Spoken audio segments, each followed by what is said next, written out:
Olá pessoal, sou o engenheiro Sérgio de Paiva Carpanzano, consultor técnico da GGD Metals. Hoje vamos falar do módulo 2, referente às principais características de aços especiais.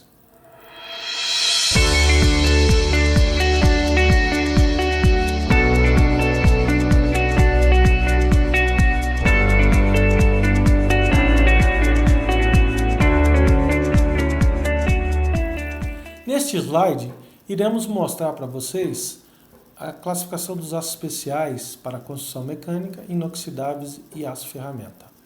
Começando com os aços de construção mecânica, dividimos em aços de construção mecânica ao carbono, ligados e microligados, onde temos como produtos barras laminadas, barras forjadas, fio máquina, arames ou barras acabadas, que podem ser torneadas, podem ser descascadas polidas ou trefiladas.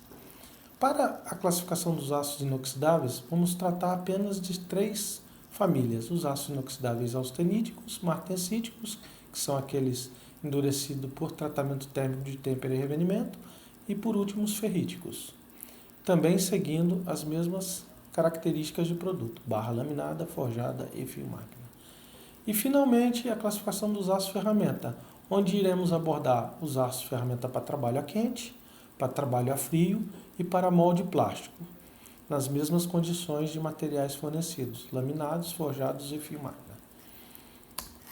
Uma outra classificação que exige uma nomenclatura, uma família especial, seria dos aços rápidos. Só por questão simbólica, iremos incluí-los, os aços rápidos, aqui também na família dos aços ferramenta. Mas, voltando a confirmar, temos aqui uma classificação somente para tratar de aços rápidos. Nesse próximo slide, falamos um pouco sobre as características dos aços especiais, até para que para o público ouvinte fique bem clara a diferença entre o que é aço especial e aço comum. Basicamente, começa pelo processo de fabricação, né? Pensando que os aços especiais, eles vão sempre ter aplicações especiais, geralmente conhecidas como aplicações dinâmicas, né? Um bom exemplo de aplicações dinâmicas é o da indústria da mobilidade, onde se inclui a indústria automotiva, a indústria agrícola, motocicletas, indústria ferroviária, através dos mais sofisticados processos, começando na aciaria pelo processo de fusão, em aciaria em fornos elétrico a arco, né? Posteriormente é feito o refino secundário, que é feito num forno panela, né? Em seguida, após o refino secundário, onde se obtém os aços com baixos teores de enxofre, fósforo e a composição química dos aços dentro da faixa das normas que foram comentadas no módulo 1, como exemplo, norma SAE, norma DIN, norma GIS e outras normas mundiais, e também a norma nacional, que seria a norma BNT, né? Uma vez obtidas essas composições químicas lá no refino secundário, o aço, através da panela, ele vai para uma estação de desgaseificação a vácuo. Dentre os processos de aciaria, destacamos o processo de desgaseificação a vácuo, que como um processo diferenciador do processo de aços especiais. O processo de desgaseificação a vácuo é primordial para se obter baixos teores de gases. No caso, os mais controlados são os teores de oxigênio, nitrogênio e hidrogênio, destacando esse último elemento como um elemento fragilizador do aço. Então você trabalha com uma desgaseificação a vácuo para controlar esses elementos químicos ou gases em teores na parte por milhão, ou em ppm. Geralmente se trabalha com 1,5 ou 2 ppm de teores máximos para esses elementos, né? Fundamentais para garantir a qualidade do aço especial. Posteriormente, esses aços são lingotados ou em lingotamento convencional, principalmente os aços ferramentas, ou em lingotamento contínuo, né? Onde se obtém lingotes no convencional ou tarugos, ou até mesmo placa quando se trata de matéria-prima para laminação posterior de chapas.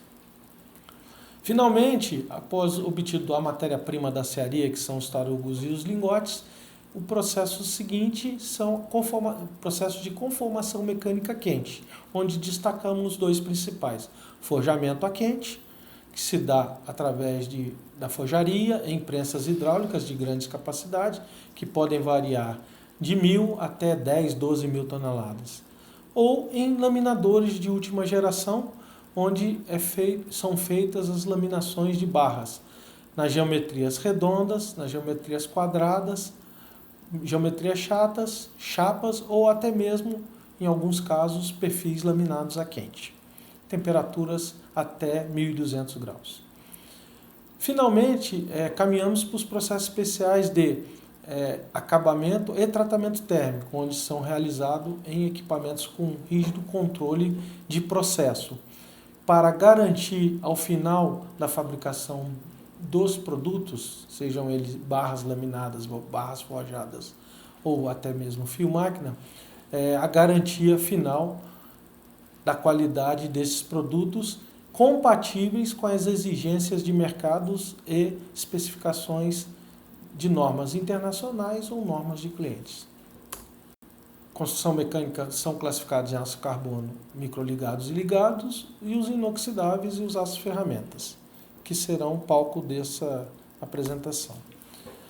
Os aços de construção mecânica, em especial, também são conhecidos vastamente no mercado mundial com a nomenclatura SBQ, ou que significa Special Bar Quality, ou aços de alta qualidade especiais.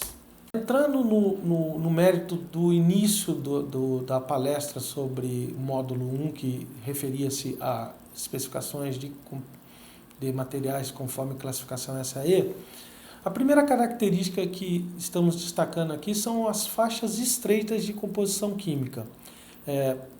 Basicamente, são regidas por normas ou nacional ou mundiais, conforme SAE, DIN, etc., né? Mas os fabricantes e as siderúrgicas mundiais, elas trabalham com faixas de composição química muito mais estreitas do que aquelas da norma, claro, atendendo a faixa da norma, justamente para garantir a reprodutividade de propriedades mecânicas e atender os critérios de aplicação daquele produto.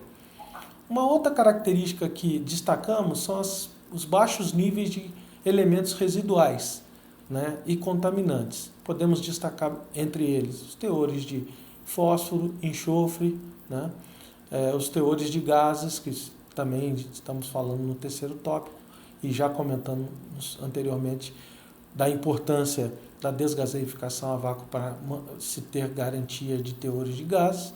Outros elementos residuais ou contaminantes, como os elementos estanho, cobre, entre outros. Um outro ponto bastante fundamental nas características dos aços especiais são os rígidos controles de defeitos, sejam eles internos, subsuperficiais e superficiais.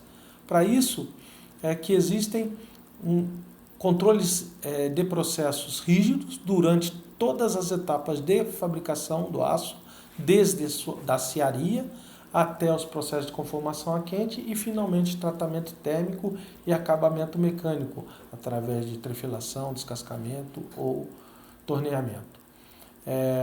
Esses pontos são fundamentais e uma das características importantes é como controlar esses defeitos internos, subsuperficiais e superficiais que comentaremos a seguir. Outro ponto fundamental dos aços especiais são as características macro e microestruturais bem definidas, né?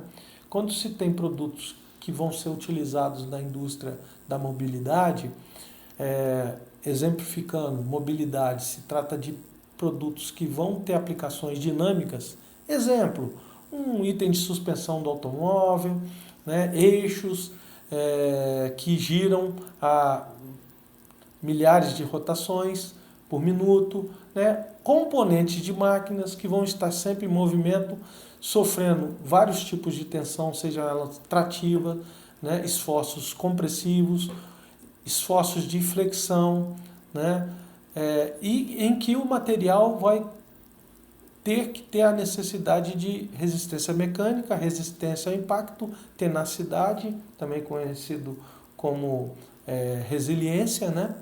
E outro ponto fundamental são as características de garantia de resposta ao tratamento térmico, né? Quando se faz um aço e propõe este fornecimento destes aços para o mercado, temos sempre que lembrar que o cliente vai produzir um componente, uma peça de um determinado equipamento, de um conjunto mecânico, de um automóvel, de uma máquina agrícola, de qualquer tipo de equipamento que vai estar em movimento, e ele vai passar por um tratamento térmico. Então, muitas das vezes, o fabricante desse componente tem equipado em sua indústria tratamento térmico e ele vai necessitar sempre trabalhar com uma receita, né, um ciclo térmico que sempre garanta a reprodutividade de resultados mecânicos, né, propriedades mecânicas, durezas, ensaio de impacto, etc.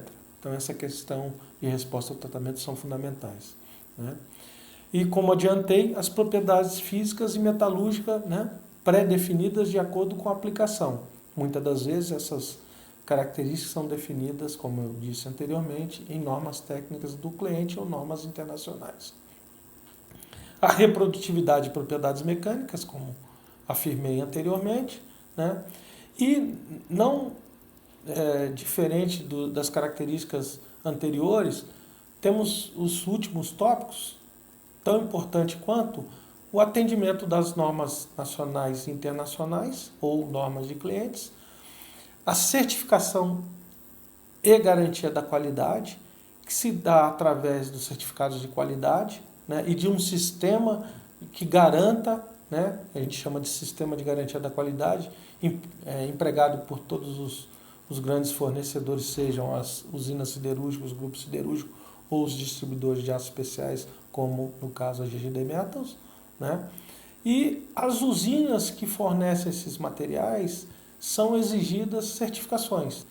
Citamos como exemplos certificações ISO 9000, QS 9000 na área da indústria automotiva, TS 16949 e na parte de meio ambiente ISO 14000. Né? Basicamente, para participar desses mercados onde se exige o aço especial, existe essa necessidade das certificações. E, finalmente, muitos dos clientes, né, hoje no mercado exigem também as homologações, ou seja, além de você fornecer e distribuir aços dessas usinas certificadas, alguns deles exigem que essa usina esteja homologada naquele determinado critério da qualidade, naquele determinado cliente e naquela norma que foi fornecida pelo cliente. Finalizamos aqui o módulo 2.